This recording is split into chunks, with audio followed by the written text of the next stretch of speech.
There are days when the heavens watch in silence, and then there are days when even God turns his face away. Jerusalem, once the holy jewel of Judea, became a furnace of starvation, betrayal, and unrelenting Roman wrath. In 70 CE, the temple burned, the people screamed, and the ground was soaked with blood and ash. This was the siege of Jerusalem. For years, Jerusalem had simmered with rebellion.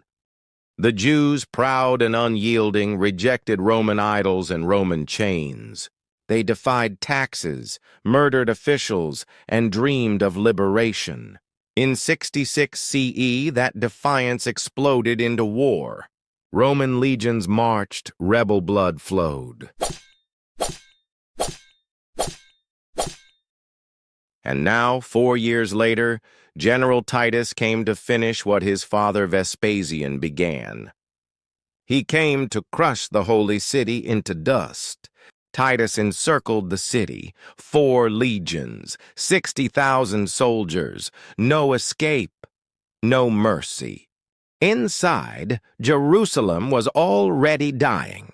The Zealots and Sicarii, factions of Jewish rebels, fought each other in the streets even as the Romans choked the walls tighter. They burned each other's food stores to force a final battle. Starvation became strategy.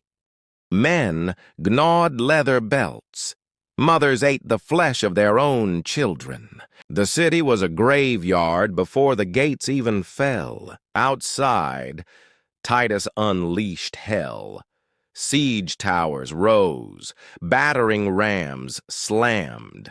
Archers blackened the sky with fire, but the Jews held fast. Week after week, month after month, a people too broken to bend. Then the wall cracked. The Romans stormed the lower city. Still the Temple Mount held, sacred and defiant.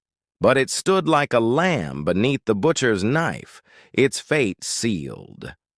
Titus ordered a full assault, and with it he unleashed demons in the shape of men.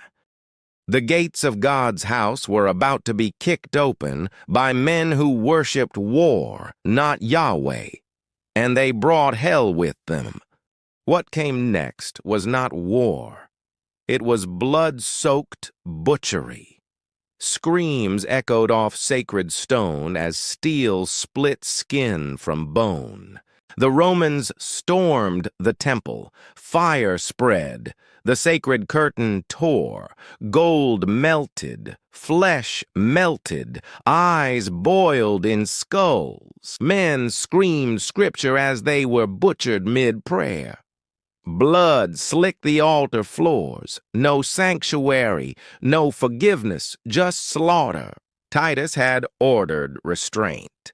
But his men tore through holiness like wolves in a lamb's pen, faces snarling, hands soaked in crimson. They crucified thousands outside the walls, men, women, even children, pinned like insects, twitching until breath gave out. Blood didn't drip. It poured. Streets turned into crimson rivers clogged with hair, teeth, and shattered bones. By the time the smoke cleared, the temple was rubble, and the ark, once God's throne, was ash, scattered in wind. The chosen people, broken, starved, or sold in chains. Mothers were dragged from ashes, children ripped from arms. 1,000 years of faith collapsed in days. Hope suffocated in smoke. No prophets, no mercy, just Roman fury. Jerusalem was no longer a city. It was a charred carcass twitching beneath the Roman boot. 97,000 souls were shackled, auctioned, or vanished into the flames.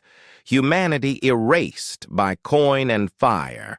The Romans marched home in triumph, dragging sacred relics behind like trophies from a massacre.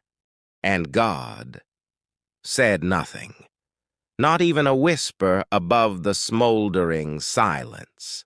The temple that once housed his presence now held only bones, fire, and silence.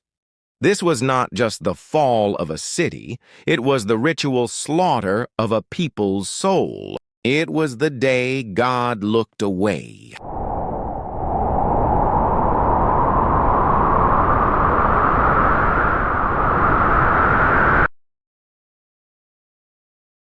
This was the savage past. Subscribe. Watch the next one, if you can stomach it.